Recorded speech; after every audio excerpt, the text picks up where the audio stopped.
Góðan daginn, kæru gestir og gleðilegan hvíldardag. Gaman að sjá okkur öll hér.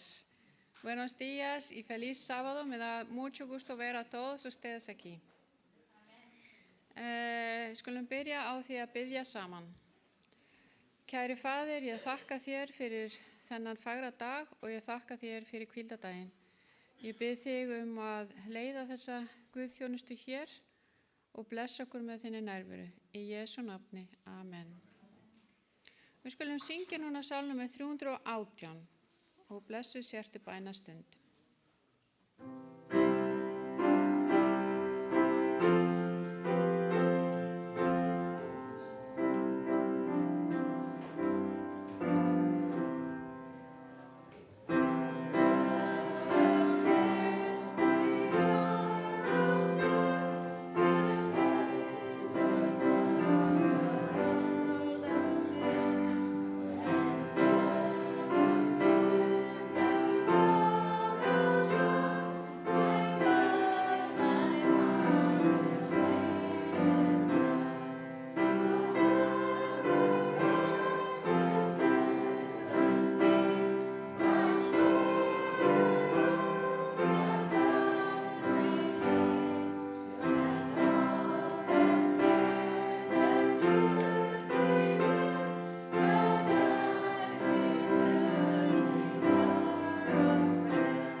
Já, bænastundin mjög mikilvæg og dásamleg stund.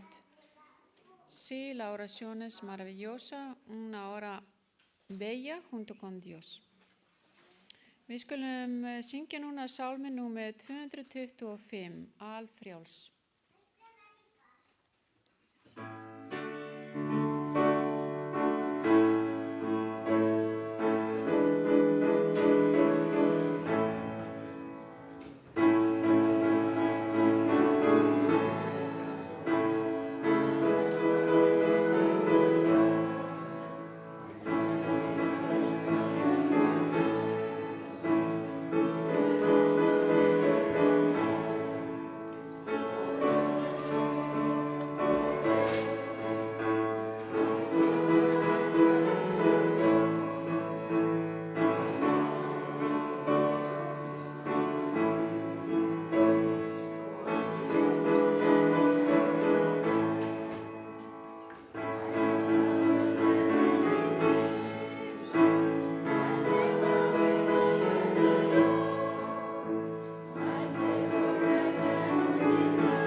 skulum rísa á fætur og ég ætla að lesa ritningaversi sem er Efesus 6:12. Vamos a ponernos de pie. Vamos a leer Efesos 6:12.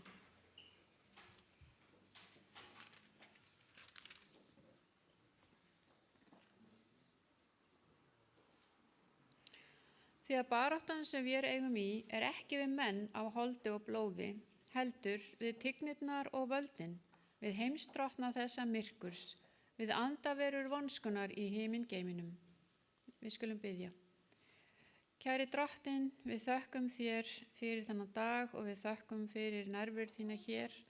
Við þökkum fyrir að þú borgaðir fyrir okkur með þínu eigin blóði og við viljum fá að lofa þig og við viljum fagna í þessari fullvissu að við erum frelsuð í þér. Viltu hjálpa okkur að vera ljós þessum heimi til þeirra sem sitja í myrkrum? Viltu vaka yfir þeim sem eru sorgmæddir, eigum sárt að binda, eru einmana, eru sjúkir? Ég bið fyrir ræðumanninum sem mun tala til okkar hér í dag. Viltu tala til okkar gegnum hann með þínum heilaga anda? Ég bið í Jesú nafni. Amen. Þá skulum við syngja sálmi númer 360, Vígður Guði.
Þá skulum við taka upp gjafir og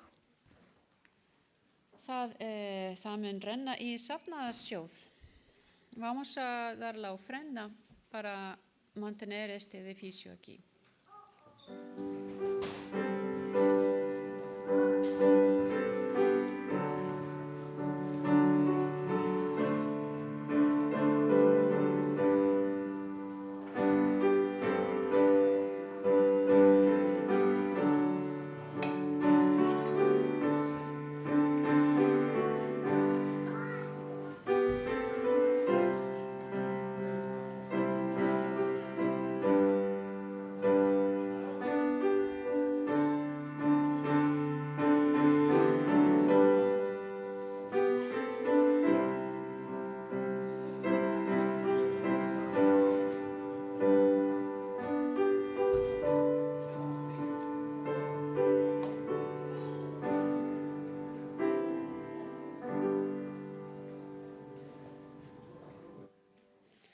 Skulum biðja.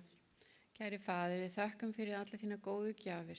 Vilt þú blessa gjafaran, vilt þú blessa þessar gjafir og megi það verða þér til dýrðar og þínu starfi til blessunar. Í Jesú nafni. Amen. Takk fyrir.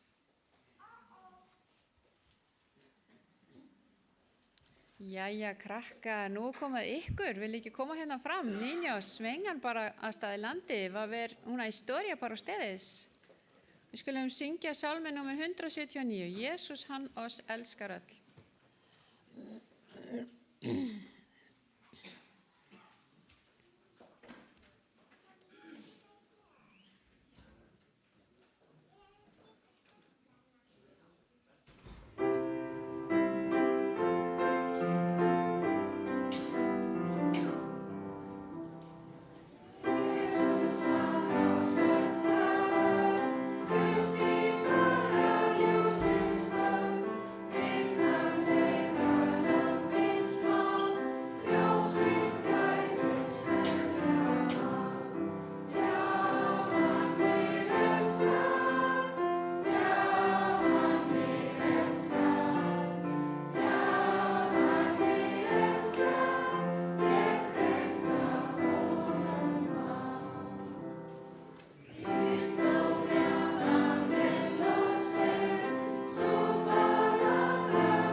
Gjör svo vel, Linda. Já.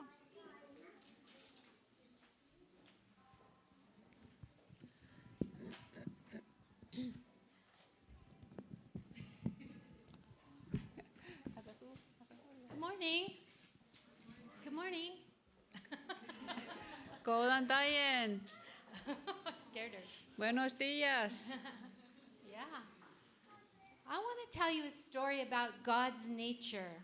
Ég ætla að segja This ykkur morning. sögu náttúru Guðs. Quiero contarles una historia de la naturaleza de Dios. Paul and I went to a wildflower convention in the Smoky Mountains of Tennessee. Einu sem fórum við Paul, maðurinn minn, að á svona það sem er að vera að kynna vilt blóm.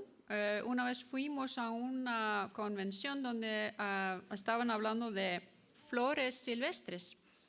We just went in last May. Við vorum bara þarna síðastliðin mæ.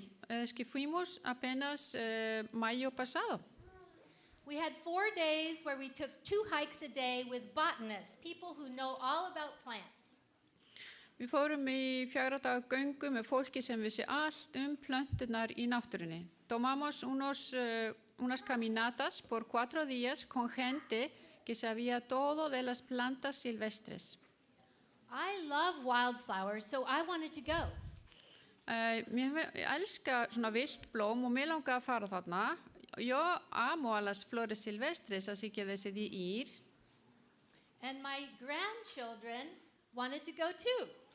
Og barnabörnin mín vildu líka fara. Y mis nietos también querían ir. So I took Genevieve, who's 13, Þannig að ég tók Genevieve sem 13 ára, me llevé a mi nieta de 13 años. Torben, who's a 10, O Torben sem 10 ára, y mi nieto Torben que tiene 10 años. and Cora, who is 6. Og 6 ára barnabarnið mitt, y mi nieta de 6 años. I said, we're going to go for 2 hikes a day. Is that going to be good? Og ég sagði, við ætlum að fara í 2 göngutúra á dag. Dije que íbamos a tomar caminatas 2 veces al día. Oh, yes, we love to hike in the woods. Og þau segja, já, mér finnst æðislegt að fara í göngutúr innan í skóginum. Nos encanta ir a caminar en donde están los árboles. So I'm going to show you some of the flowers we saw. Ég ætla að sýna ykkur blómin sem við sáum. Les voy a mostrar las flores que vimos. Yeah. Those are my flowers in my garden before I left. Þetta eru blómin sem að ég er með í garðinu mínum áður en ég fór í þessa ferð. Estas son flores que yo tengo en mi jardín antes de que me fui al viaje. And this one is like a feathery flower. Isn't that pretty with the little feathers on top? Og þetta blóm er eins og með svona fjöður alveg efst uppi. Esta flor es como con una pluma hasta arriba. Let's stay with this one for a minute. This is called a mountain laurel. Þetta heitir fjallalárviður. Esta flor se llama laurel de la montaña. And if you pick the flower, just the flower, Y si og ef þú tínir bara at the blómin, stem, it's sticky. y si recoges nada más la flor ahí, está como pegajoso, það er svona eins og límkennt. So my girls like to pick it and put it on their ears, like flower earrings. Þannig að barnabörnunum mínum finnst gaman að tína þetta og festa þetta hérna á eyrun eins og þetta væru eyrnalokkar. Entonces agarran la flor, los niños, y lo pegan aquí en la oreja como si fuera un arete. But the boy didn't do it. I don't know why. En strákurinn hann vildi ekki gera þetta, ég veit ekki af hverju. Pero el niño no le gustaba hacer eso, no sé por qué. The botanist, the teacher told us, this flower is very smart. Og þessi sem var að kenna okkur sagði, þetta blóm er mjög gáfað. Dijo el maestro que esa flor era muy inteligente. It knows when to come out in the spring. And it knows exactly what time it should come out and how long it should stay. Og það veit nákvæmlega hvenær það á að byrja blómstrað vori og hvaða á að vera lengi opið. So I said, does it have a brain? Y esa flor dice el maestro que sabe cuándo abrir y cuánto tiempo tiene que estar abierto. Entonces ella preguntó,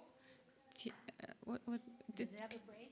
já, og hún spurði, það með heila? Y ella preguntó, ¿tiene cerebro esa flor? He said, no, but it's very, very smart. Nei, sagði, en þetta er samt mjög gáfað blóm. No, dijo él, pero es muy inteligente. So is the flower smart or is Jesus smart? Þá blómið mjög gáfað, Jesús gáfaður. Entonces es la flor muy inteligente o Jesús muy inteligente. Jesus is. Jesús es muy inteligente. Jesús er sá sem gáfað. Jesus didn't give the flowers brains.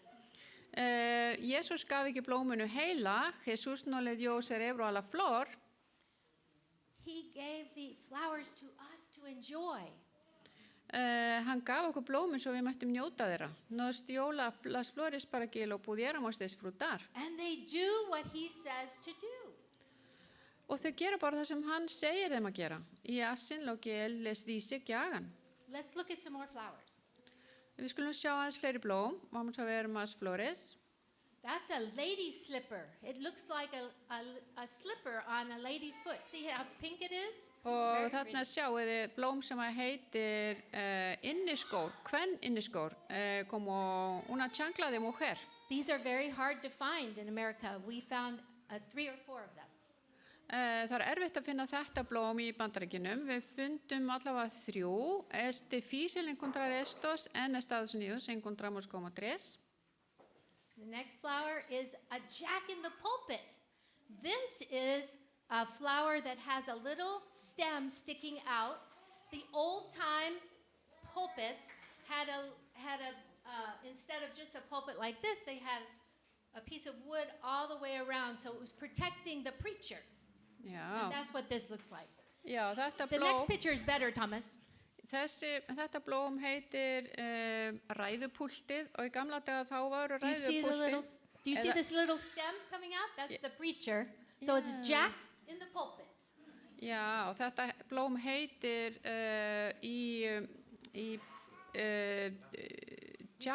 Jack í ræðustólnum.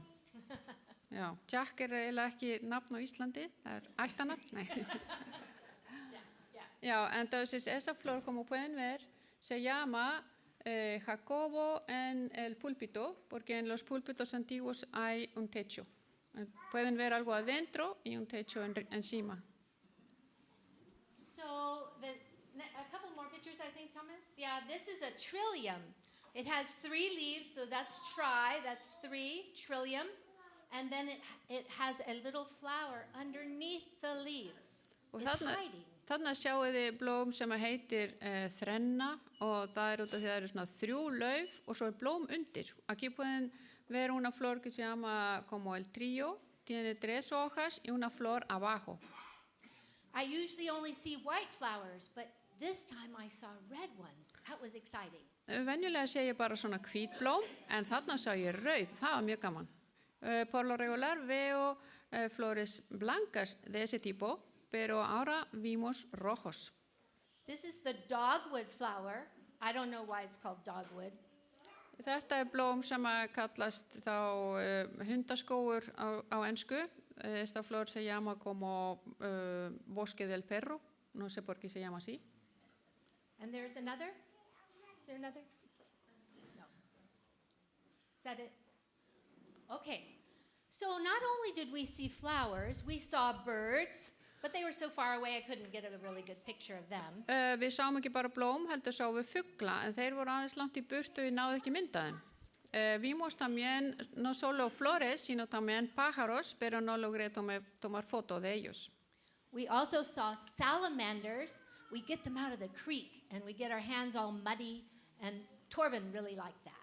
Og við fundum líka salamöndrur og náðum að halda á þeim og barnabarnið mínu fannst það mjög skemmtilegt. Vimos unos cuantas salamandras, no sé si tal vez son sapos en español, y los nietos lo cargaban. We also learned about moss, and there's 12,000 different kinds of moss. Við sáum líka mosa og það eru 12.000 ólíka tegundir af mosa. Vimos también musgo y hay como 12,000 diferentes especies de musgo. In Iceland, there's 606 different kinds of mosses. Og í Íslandi 600 tegundir af mosa y en Islandia hay como 600 especies de musgo. Have you seen the moss here in Iceland? ¿Han visto el musgo? On the lava and on the rocks? Eru þið búin að sjá mosan á hrauninu hérna á Íslandi? ¿Han visto el musgo sobre la lava? Some of it's real spongy. Já, þetta er mjög mjúkt, eins og svampur. Es como si fuera una esponja muy suave. Some of it is white, and that's actually lichen, which is mixed with some bacteria. Og sumur mosin hvítur og hann blandað við bakteríu. Hay musgo blanco que está mezclado con bacteria. Your moss here that is spongy is called woolly fringe moss. Og mosin hérna á Íslandi kallaður þetta woolly fringe moss, ég veit ekki alveg hvernig að þýða það. Nada más está diciendo el nombre del musgo aquí en Islandia. They don't want us to walk on it because it will die. Og vilja ekki að við sem að ganga mosana því að annars myndi hann deyja. No quieren que caminemos sobre el musgo porque así muere. And it takes a long time to grow it. Og tekur It langan goes tíma this fyrir. long, 1 centimeter every year. Og hann vex bara 1 centimeter á ári, solo crece 1 centímetro al año. Did Jesus make all these different things? Skapaði Jesús allt þetta? Entonces, Jesús creó todo eso? Yes, Jesus Yeah. said, don't worry about what you're putting on your clothes. Don't worry about all those things because I made all these beautiful wildflowers. Og hann sagði ekki hafa áhyggjur á neinu í þessum heimi. Það ég sem skapari og skapaði allt þetta. No se preocupen por las cosas en el mundo. Yo soy el creador de todas esas cosas. Where does he want us to have the most beauty? It's in our heart. Hvar eigum við að vera með mestu fegurðina? Er það ekki inn í hjartan okkar? ¿Dónde debemos ser más bellos? ¿Para afuera o para adentro? En el corazón. He wants us to be kind and loving and joyful. Hann vill að við séum góð við hvort annað, við séum glöð og kærleiksrík. Quiere que seamos amorosos los unos con los otros y And felices. gentle with one another. Y que tratemos bien al uno al otro og við séum góð That's the most important thing. við hvort annað. Það mikilvægsta. Eso es lo más importante. Okay, very nice. Thank you for coming. Takk fyrir krakka, gracias. Y ahora, Paul, please, I'm speaking to you in Spanish. You understand, right?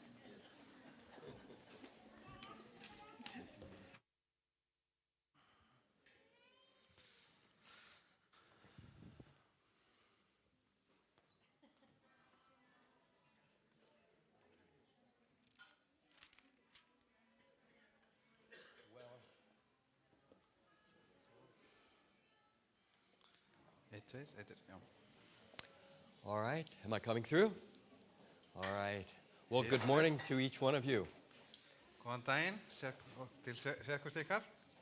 Thank you for pausing and remembering your Creator today. Takk fyrir að taka frá tíma til að minnast skapar ykkar í We're dag. all God's children, Við erum öll börn Guðs and we've come from all over the place. og við höfum komið allstaðan að úr heiminum. It's good to see you. Það gott að sjá ykkur. As Christians, we believe that we need help from outside of ourselves. Sem kristnir einstaklingar þá trúum við því að við þurfum aðstoð frá einhverju aðra en okkur sjálf. This world's in trouble. Þessi heimur, hann í vandræðum. We're running out of answers.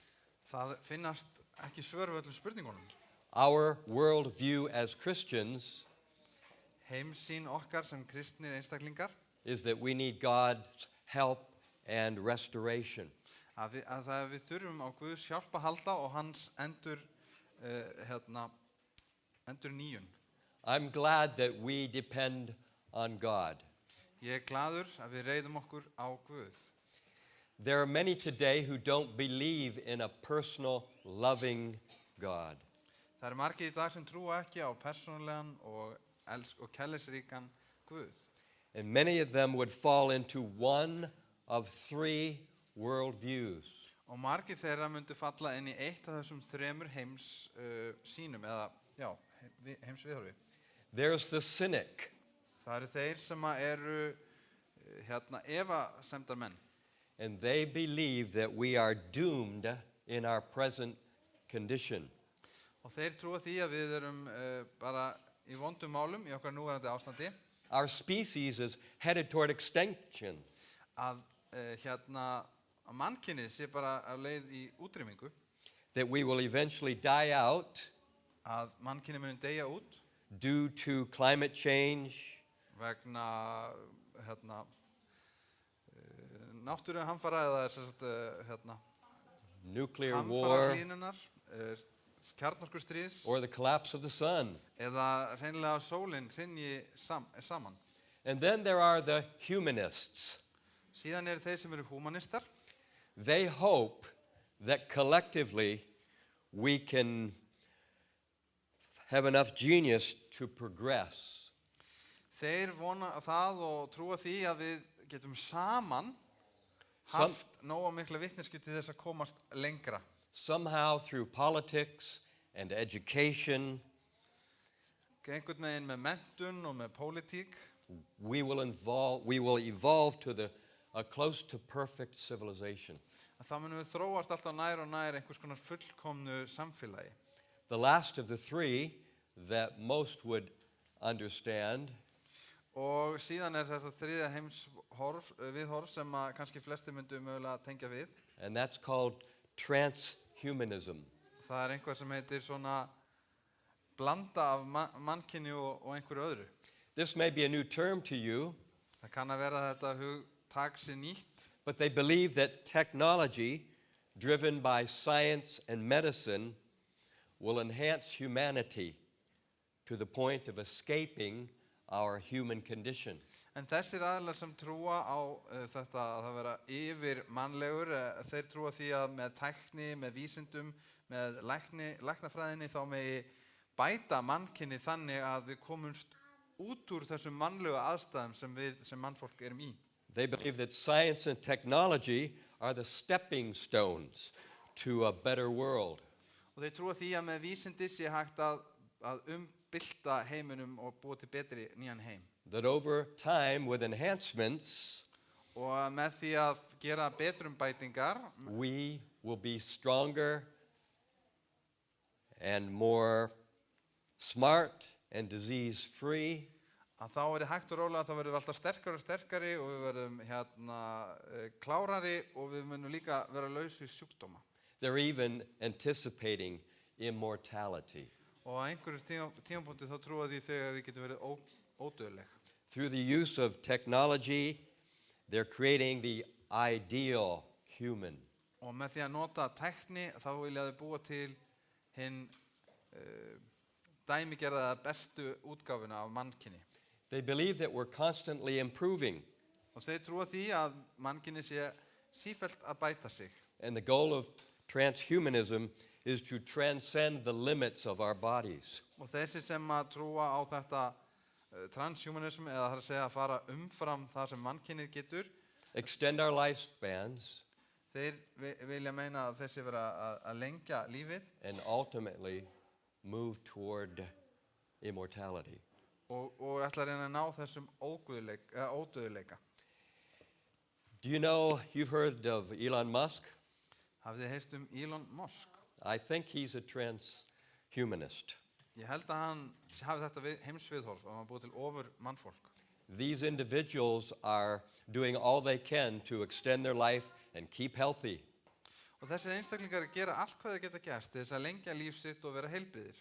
Those are good things. We want to live a healthy life. Og það líka jákvægt að lifa heilsusamlegu lífi. But I think often their motivations are selfish. En kannski eru ástæðunar sem liggja þar bak við sjálfshelskar. They're not thinking of serving others, Þeir ekki að hugsa það að þjóna öðrum, but more likely just living the good life as long as they can. heldur að reyna að njóta lífsins fyrir sjálfan sig eins lengi og þeir geta. There's a danger here with transhumanism. Það ákveðin hætta við þetta heimsviðhorf. We could end up with two types of race. Við gætum enda með það að væru tvenns konar mannfólk til. A super race of the wealthy and elite who have genetically enhanced their bodies. Það væri til þarna einhvers konar ofur mannfólk sem væri þetta ríka og fræga fólkið. This would create kind of two types of humans. Og þau myndu vera búið að bæta þau genalega eða eitthvað slíkt og þarna er allt í orðið tvenns konar mannfólk. A first-rate or a second-rate citizen. Fyrsta flokks og annars flokks. And this could lead to oppression. Og þetta geti leitt að sér svona kúgun. These are interesting times. We're in some moral dilemmas. Þetta áhugaverðir tímar og við erum í svona siðferðislegum álitamálum. Our scripture lesson is taken from Ephesians chapter 6. Ritningalesturinn tekin frá Efesus 7. kapla. And we're reminded here that we don't wrestle against flesh and blood, but our true enemy is the rulers and the princes of the other world, the authorities in the dark world. Og þar erum við mynd á það að við erum ekki að bara berjast baráttu við menn að holdi og blóði, heldur við tignin og völdin við heimsdrottna þessa myrkus. We've been bombarded by the stealth or a sneaky, conniving, deceiving party. Við höfum verið undir einhvers konar loftárásum eða árásum af þeim sem lúmskur, lúmski aðili sem búin að á lúmskan hátt vera að ráðast á. And because of this foreign invasion, this virus of sin, we've been infected, changed. Og vegna þessara innrásar, vegna þessar sýkingar sem syndin að þá höfum við breyst. The war in heaven spilled to earth. Stríðið sem var á himnum, það helltist yfir og kom til jarðarinnar. So Satan was wanting to create in us his image. Satan vildi skapa sína eigin mynd í okkur. And Satan continues to spread doubt, suspicion, and mistrust. Og Satan heldur áfram að deila út efa, grun eða illum grun og miströsti. God had faithfully warned of the consequences of following Satan. En Guð varaði við þeim afleiðingum sem fylgja því að fylgja Satan. And God said, if you follow Satan's lead, you will surely die. Því að Guð sagði að ef þú fylgir Satan, þá muntu sannarlega deyja. And you remember Satan's lie, the first lie, in the Garden of Eden? Og fyrsta lygi Satans í Edengarðinum, hver var hún? He said, you shall not surely die. Hann sagði, þú skalt sannarlega ekki deyja. And so the argument continues. Svo að rökræðan, hún heldur áfram. Satan and his angels were cast down to earth. Satan og englar hans, þeim var kastað niður til jarðar. Limits were set on them. Takmörk voru sett þeim. He was allowed to do life his way. Honum var leyft að lifa lífinu sínu samkvæmt hans. And I would máta. say his experiment has failed. Og ég myndi segja að tilraun hans hafi mistekist. He's turned God's beautiful creation into chaos. Hann hefur breytt fallegri sköpun Guðs í ringulreið. In the book of Job, we're told of a council, a gathering. Í Jobs bók okkur sagt frá ráði Representatives from all over the universe came to be there. og þar komu fulltrúar frá öllum alheiminum And Satan was representing earth. og Satan kom þar fyrir hönd jarðarinnar. This great controversy theme is scattered throughout Scripture. Efnið deiluna miklu að finna víðsvegar í ritningunni. Earth is a lesson book to the rest of creation. Jörðin einhvers konar lærdómsbók fyrir allan alheiminn. Earth is the theater of the universe. Það má segja að við séum leikhús What's playing in the theater right now? og hvað verið að leika í leikhúsinu núna? Not much good. Ekkert sérstaklega gott. If God were to pull back the curtain and we could see more clearly the players and the issues, we might take the spiritual warfare a little more seriously. Ef að Guð myndi svifta hjölinni á þeim baráttu sem á sér stað bak við tjöldin, að þá myndum við kannski taka málin aðeins alvarlegra. Satan's methods are force and coercion and trickery. Það aðferð sem Satan notar, það eru þvingun, það eru bellubrögð He continues to misrepresent God. og hann notar afl og hann heldur áfram að kynna Krist eða Guð á rangan máta. Spreading lies and confusion. Dreifir legum og rugling. During World War II, the Allied forces would spread pamphlets in the air and they would flutter down to the people in harm's way. Í seinni heimsstyrjöldinni að þá gerðu bandamenninni það, þeir dreifðu bæklingum sem dreifðu vonarboðskap. These leaflets gave instruction on how to escape harm. Og í þeim voru líka leiðbeiningar hvernig fólk gat flúið og komist undan eyðingu. Thankfully, God has not remained silent. Og sem betur fer og við þökkum fyrir það að Guð ekki hljóður. He shared relational guides for us. Hann deildi með okkur leiðbeiningum það hvernig við getum verið í sambandi við hann. He's expressed margins and parameters for our happiness. Hann hefur gefið okkur mörk og leikreglur til að verja hamingju okkar. If we observe them, we'll blossom, grow, and thrive. Og ef við fylgjum þeim leiðbeiningum að þá munum við blómstra, vaksa og þrífast vel. God's 10 commands, his guides, his 10 guardrails are for our good. 10 leiðbeiningar eða boðorð Guðs eru fyrir okkar eigið gott ágæti. They're not arbitrary. Það ekkert til að rökræða þar. They are foundation to our very existence. Þau eru grundvöllur fyrir tilvist okkar. Based on the Creator's design law. Og þau eru byggð á lögmálum, sköpunarlögmálum Guðs. Who would know better how we should live if it wasn't the Creator himself? Hver veit betur en skaparinn hvernig eigum við að lifa? If we disregard them, it means peril, difficulty for us. Ef við hunsum þau, þá þýðir það vandræði og erfiðleika fyrir okkur.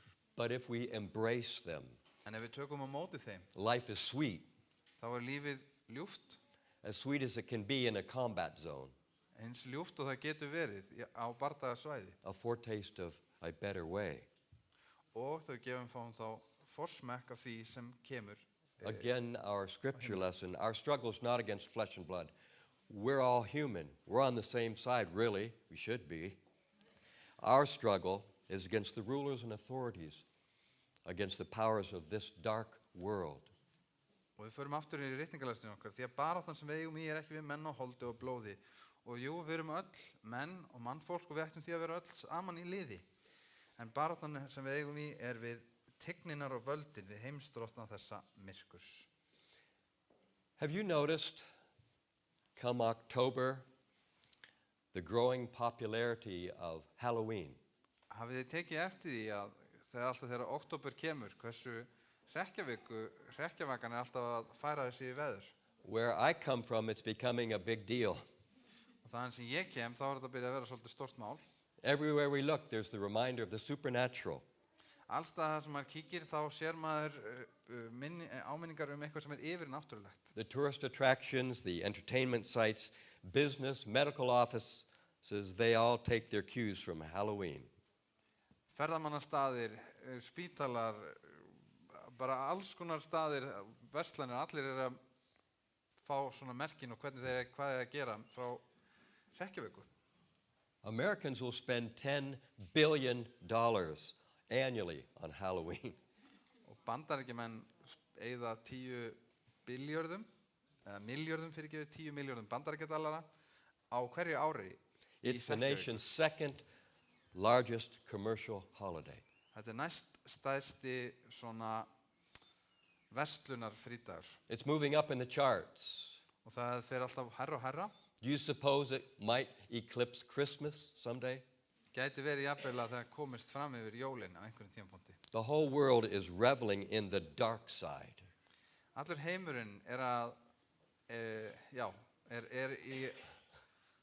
leika við, hvað má segja, svörtu hliðina eða myrku hliðina. Spiders, webs, skeletons, everything's scary. Kóngulær, bein, vefur, allt sem hræðilegt eða hræðir. Is it all innocent fun? Þetta allt saklaus gleði? Or is there a mastermind behind all this? Eða hefur einhver skipulagt þetta, einhver heili á baku þetta? There's an increase in TV shows and movies. Það er aukning í sjónvarpsþáttum og bíómyndum. Witches and warlocks and Nornir og computer galdramenn, games. Yeah. líka tölvuleikir. Even books from a Christian perspective are repeating the lie and the interest and the focus on the dark side. Jafnvel kristnar bækur að segja frá þessum og endurtaka þessar legar. Most bookstores have a religious section. Flestar bókabúðir hafa svona trúarlega hluta í bókabúðinni. And the Wiccan view of life is becoming a main part of that religious section. Og þetta svona galdra og slíkt það farið að taka mjög stóran hluta af þessari trúarlegu svæði. They encourage the open worship of Satan. Þeir og í þessu vikkan sem svona galdra eða töfra, þar hvatt til tilbeiðslu á Satan. And all the major religions in the world, it seems, are thinking and talking and teaching about survival of a conscious spirit. Og megin trúarbrögð heimsins, þau eru öll að kenna einhvern anda sem að lifir áfram. Sorry, can you say that?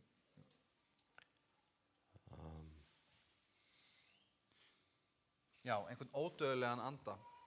Immortal. Yeah, okay.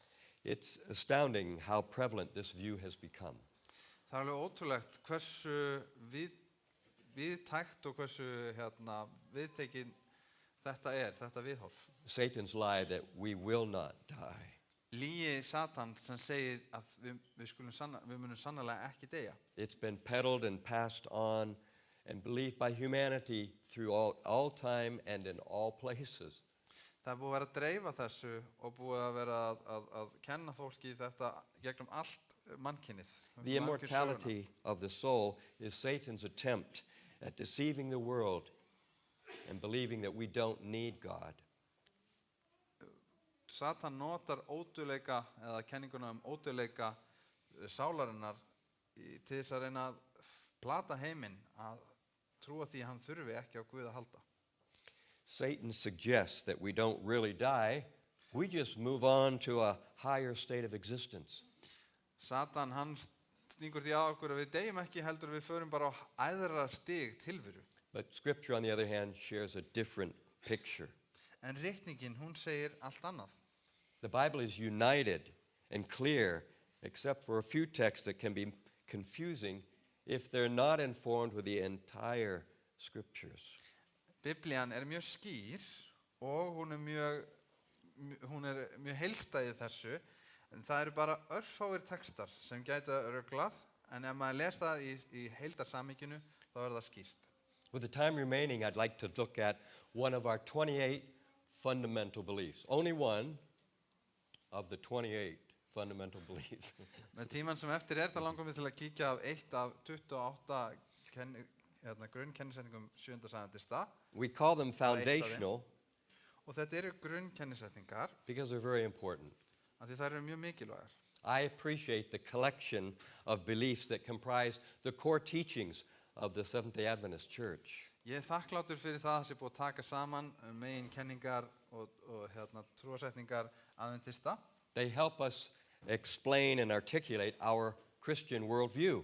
Þau hjálpa okkur að útskýra okkar kristna heimsviðhorf, They paint a picture of God. okkar heimsmynd, og þau mála upp mynd af Guði. The 28 fundamentals fit together seamlessly. Og þessi grunnkenningaratri, þau passa saman og eru heildstæð. They complement and complete the picture of God. Þau styðja við og þau klára að mála þessa mynd af Guði. God's truths place a hedge around us. Og Protection. sannleikur Guðs, hann getur búið til svona girðingu eða vörn fyrir okkur. They safeguard us from deception. Og til þess að verja okkur fyrir blekkingu. Postmodernism declares there are no absolutes. Í postmodernísku samfélagi að þá engin sannleikur. The truth is personal. Sannleikurinn bara það sem mér persónulega finnst. Your truth may be different than my truth. Þinn sannleikur kannski öðruvísi heldur en minn sannleikur. You can believe whatever you want. Þú getur trúið bara hverju sem þú vilt. But God's word is very specific and helpful if we'll read it. En orð Guðs mjög hjálpsamlegt og það mjög skýrt ef við viljum lesa. So I encourage you to review these 28 fundamentals as you find time. Og ég hveti ykkur bara til þess að kíkja yfir kennisetningarnar 28 og rifja þær upp. We need to be reminded that we are at war, caught in the crossfire. Og við þurfum að hafa það í huga að við erum stödd inn í miðju stríði og við erum föst undir skotríð. Satan is the liar, the deceiver. Satan, hann legari og beitir blekkingum. And he's setting the stage for the final deceptions. Og hann að setja upp sviðið fyrir loka blekkingarnar. Jesus said in Matthew 24:24 that the devil would seek to deceive even the very elect. Og í Mattheus 24:24 segir að Satan var að reyna að blekkja jafnvel þá sem voru útvaldir. And we, the church of the end time, the remnant, are called to announce and bring clarity so that the world is not deceived.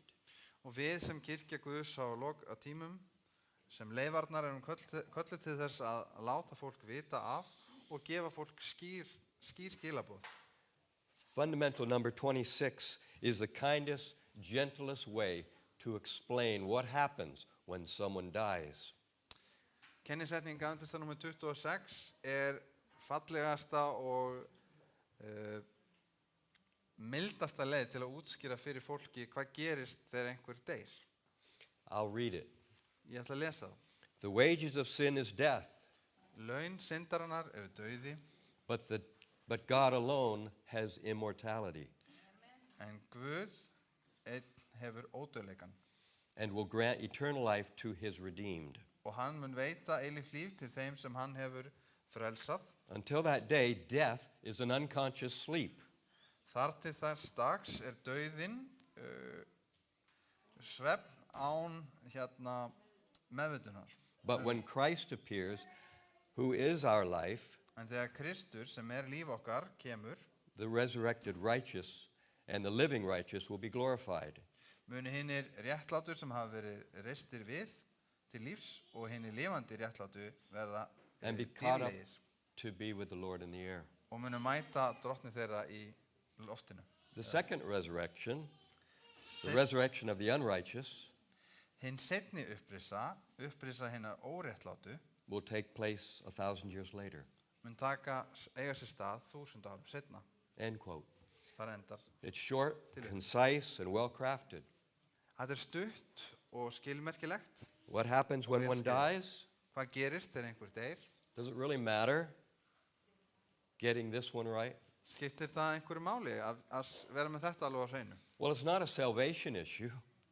Nei, það kannski ekki, eða það ekki sáluhjálparatriði. but it could be a deception issue. En það gæti verið að þetta verið nýtt til að blekkja mann. What difference does it make? Hvaða áhrif hefur það þá? Well, essentially, it doesn't make much difference for those who have died. Það breytir kannski ekki öllu fyrir þá sem hafa nú þegar látið lífið. The next thing they know, they'll hear the voice of Jesus and his call and be caught up. Því að það næsta sem þau muni heyra kall Jesús og þau muni vera kölluð og fara með honum upp til himna. But for those who wait and remain, the living ones, time continues without the beloved. En fyrir þá sem að bíða og sitja eftir, þeir sem lifandi, þá heldur tíminn áfram og við erum án ástvin okkar. Scripture would hope that we remember that our beloved rests in sleep, an unconscious sleep. Og ritningin hún vil minna okkur á það að hinni látnu að þeir hvílast í svefni og eru án meðvitunar. This belief safeguards us from many deceptions, Og þessi trú hún hjálpar okkur og ver okkur fyrir mörgum blekkingum and it honors the scriptures. og heiðrar ritninguna. Understanding the timing of immortality protects us from many deceptions. Að skilja tímasetninguna á ódeileikanum ver okkur fyrir mörgum blekkingum. Otherwise, we're left to the opinions and expressions, a wide variety of lies that are circulating. Annars erum við skilin eftir með alls konar skoðanir og því sem fólk hefur haldið fram, fullt af legum og missönnum atriðum og misskilningum. Who or what is your source of reality? Hver eða hvað þín uppspretta af raunveruleika eða sannleika? Isaiah 8, verses 18 and 20 reads this way. Í Jesaja 8. kapla og vers 19-20. When men tell you to consult with mediums and spiritists who whisper and mutter, should not a people inquire of their God? Why consult the dead on behalf of the living? If anyone does not speak according to this word, it is because there is no light in them. Jesaja 8, 19-20. Ef þeir segja við yður leiti til andasæningamannana og spásagnamannana sem kvískra og umla, á ekki fólk að leita frétti á Guði sínum og leita til hinna dauðu vegna hinna lifandi, þá svariði þeim til kenningarnar og vitnisburðarins, ef menn tala ekki samkvæmt þessu orði, þá hafa þeir engan morgunráða. So who do you believe? Svo hverjum trúum við? The psychic palm reader? Þeim The sem horoscope? Þeim sem að lesi í lófa þína eða sá sem að segja þér spádóma út frá tunglunum og stjörnunum. The tea leaves? Sá sem lesi telaufin. There are modern voices speaking to this issue today. Það eru raddir sem tala þetta mál í dag. Do the dead really die? Deyja hinir dauður raunverulega. Many of you have heard of Harry Potter, Margir ykkar hafa heyrt Harry Potter. J.K. Rowling writes of magical wizards, spells, flying broomsticks. Is she simply repackaging the lie? J.K. Rowling hún skrifar töframenn og galdra og fljúgandi kústa. Hún bara að taka og pakka lyginu inn í annan form? There was a book on the New York Times bestseller list. Það var einu sinni bók á topp sölulistum í Bandaríkjunum. It was entitled Heaven is for Real. Og hún var titluð Himnaríki raunverulegt. This book is published by Thomas Nelson. Og það Thomas Nelson sem skrifaði bókina. They're the only publisher of the New King James version of the Bible. Og þeir gefa út New King James version, eða nýri útgáfuna af King James. And yet they published this book about a little boy's astounding story of his trip to heaven and back. Og þetta útgáfu félag gaf út þessa sögu litla strákinn sem fór alla leið til himna og tilbaka. All cultures and all places seem to be aware and believe in the afterlife. Það eiginlega, allar menningarheimar og virðast vera meðvitar og trúa á einhvers konar eftirlíf, líf eftir dauðan. And Satan is the ultimate secret deceiver. Og Satan hinn bara, hinn hann bara sá sem að blekkja. And if we could pull the curtain to the side and see and peer into the unknown world of evil, we would see that the devil has been setting up for the final showdown. Og ef við gætum dregið burtu gluggatjöld blekkingar hans og séð hvernig ílskan að vinna, að þá myndum við sjá að hann að byrja að hlaða upp í hans loka blekkingu. I appreciate this statement by Ellen White. Mér þykir mér vænt þessa yfirlýsingu Ellen White. It was a quote from a Review and Herald article. Hún skrifaði það í Review and Herald. And it goes like this. Those who are led and guided by God will catch the steady trend of events ordained by Him to happen. Þeir sem leiddir og af Guði, þeir munu sjá hvað að gerast, hvernig Guð hefur stýrt í og hvernig á að gerast. Is death just a passageway, a stepping stone for a brighter tomorrow? Dauðinn bara staður, svona einhvers konar tröppur til að komast á næsta stað? Or is it unconscious sleep, a pause until God restores His kingdom? Eða það svefn, ómeðvitaður svefn, pása þangað til að Guð gefur með ríkidæmi sitt? Your view matters if you don't want to slip into the lies and deceptions of Satan. Og það skiptir máli hvað maður trúir með þetta því að við getum fallið fyrir blekkingum Satans annars. So we need to hold on to the big picture. Svo við þurfum að halda í stóru myndina. And God has given us a heads up. He doesn't want us to be ignorant about this. Og Guð hefur varað okkur við og hann vill ekki að við séum blekkt eða við séum ekki meðvituð þetta allt saman. Just a few verses from a very important passage. Ég vil lesa hérna nokkur ritningavers, mikilvæg ritningavers. 1 Thessalonians 4:13. 1. Þessalóníkubréfi 4:13. But we do not want you to be uninformed, brothers and sisters, about those who are asleep. Ekki viljum við bræður láta yður vera ókunnugt þá sem sofnaðir eru. So that you will not grieve as indeed the rest of humankind does, who have no hope. Til þess að þið séu ekki hryggir eins og hinir sem hafa ekki von. For we say to you this by the word of the Lord, that we who are alive and remain until the coming of the Lord will not precede those who have fallen asleep. Því að ef við trúum því að Jesús dáinn og upprisin, þá mun Guð fyrir Jesú leiða ásamt honum fram þá sem sofnaðir eru. And so Paul encourages us to encourage one another with this hope of a life to come.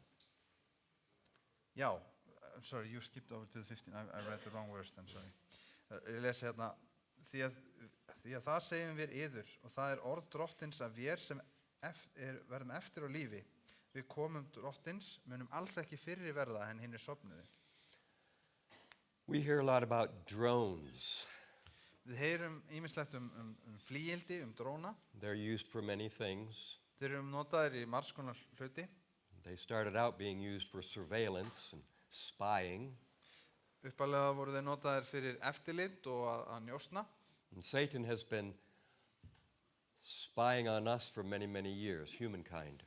En Satan, hann hefur verið að njósna okkur. He knows our weaknesses. Hann þekkir veikleik okkar. And our strong connections with those we love. Og sterk sambönd okkar við þá sem við elskum. And our drive to hold on to life as long as we can. Og okkar drifkraft að halda í lífskraftin eins lengi við getum. But he can play on these emotions. En hann getur spilað með þessa tilfinningar. And he seeks a foothold to establish a place to get our attention and lead us astray. Og hann vill finna einhverja fótfestu til þess að leiða okkur afvegaleiða. We must not leave the door open or the window unlatched. Við viljum ekki skilja eftir dyrnar opnar eða gluggan opin. So a correct view of what happens when we pass is important. Þess vegna skiptir það máli að við skiljum hvað gerist við dauðan. Modern spiritualism is sinister, it's sly, it's sneaky.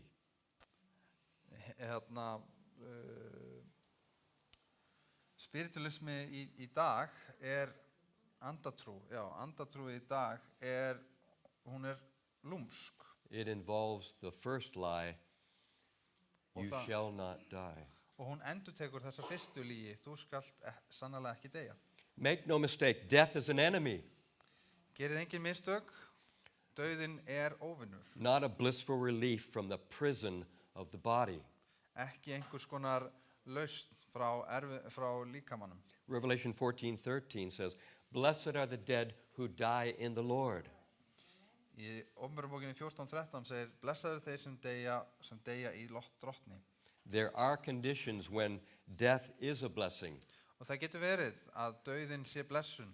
It's a relief from pain, Ákveðnum tilfellum getur verið lausn undan sársauka. a nap time till God can make it all better. Pása eða lúr þangað til að Guð getur læknað öll sár. But make no mistake, death is an enemy. En við skulum ekki gera nein mistök, dauðinn óvinn. It has no place in God's plan. Hann var aldrei gert stað fyrir hann í áformum It Guðs. separates even God from his beloved.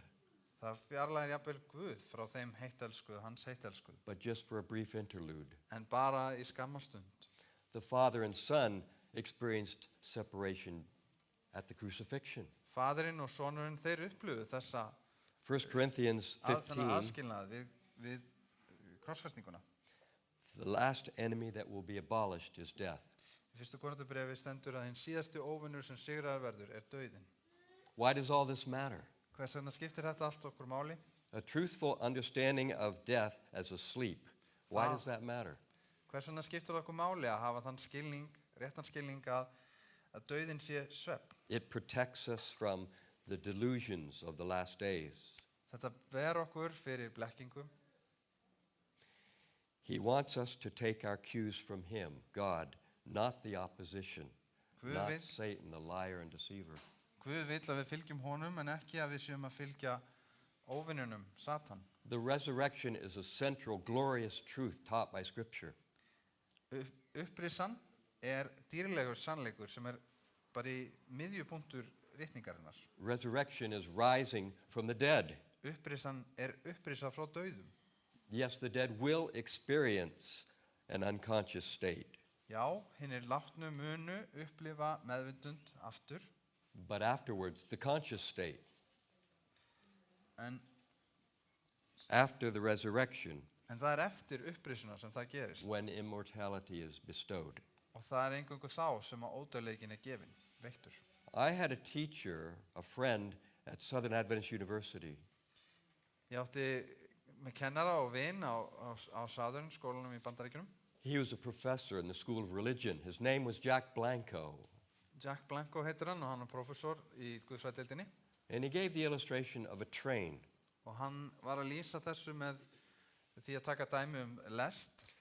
Those who believe in God and trust in Jesus, that would be you and me, Þeir sem trúa og treysta á Jesú, þar að segja ég og þú, we're all on the train, við erum öll á lestinni. headed in the same direction. Og lestin að sömu átt. And the conductor knows the destination.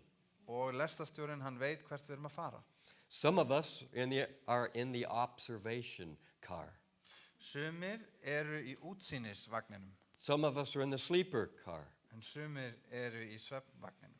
When we get to our destination Þegar við komum á leiðarenda and the train stops, og lestin stöðvar, the conductor will go to the sleeper car and call those in the sleeper car to the observation car.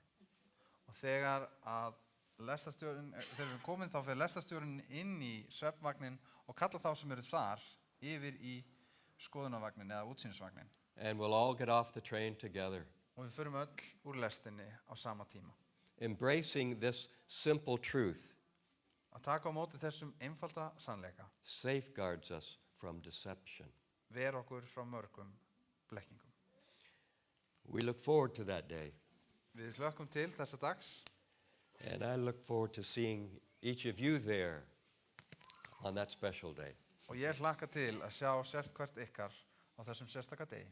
It's been a pleasure to be with you. Það hefur verið forréttindi að fá að vera með ykkur hér. We've grown attached and appreciate you. Við höfum kynst ykkur og kunnum vel að meta ykkur.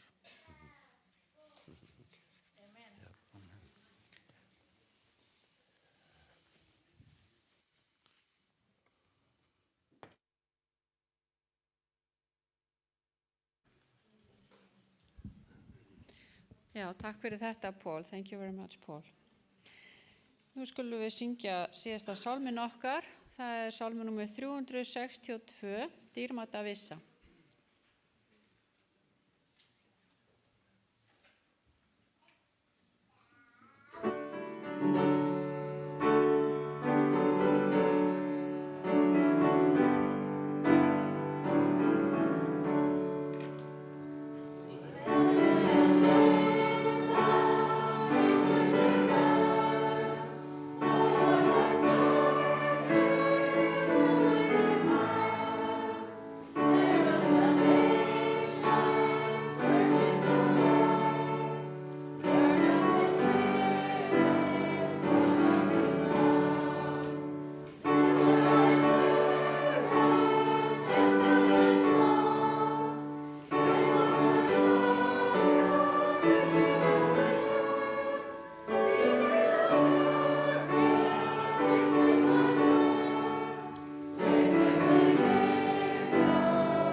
Father, we thank you for the hope that we have in Jesus.